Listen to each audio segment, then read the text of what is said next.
గోంగూర నిలవ పచ్చడి అండి. గోంగూర నిలవ ఫస్ట్ చూడండి, ఒక 15 ఎండుమిరపకాయలు తీసుకున్నాను. దాన్ని నూనెలో వేస్తున్నాను అనమాట. 1/2 kg గోంగూర తీసుకున్నాను. ఈ గోంగూరను కూడా నూనెలో మగ్గబెడతాను. కొంచెం ధనియాలు తీసుకుని ధనియాలు కూడా దానిలో వేస్తాను అనమాట. ఇలా గోంగూరను కూడానండి ఆ నూనెలోనే మగ్గబెట్టుకోవాలి. బాగా మగ్గిన తర్వాత దాన్ని ఇగో ఎండుమిరపకాయలు, ధనియాలు, గోంగూరలోనే కొంచెం మనం చింతపండు వేసుకుంటామండి.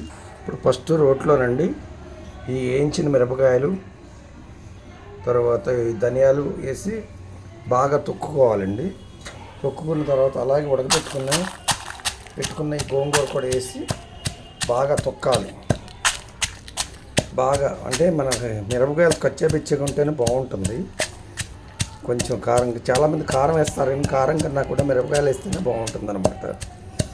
ఇలా కారం కుట్టుకున్న తర్వాత గోంగూర కూడా వేసి బాగా మెత్తగా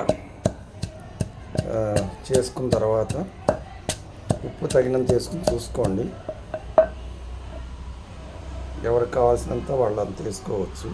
చూసారు కదండి, ఇలా పౌడర్లా వచ్చిందనమాట.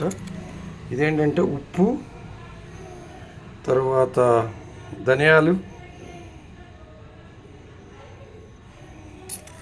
తర్వాత ఎండుమిర్చి ఇట్లా పొడి మరీ మెత్తగా కాకుండా కొట్టుకోవాలండి. ఇప్పుడు దీనిలో చింతపండు, గోంగూర వేసేసి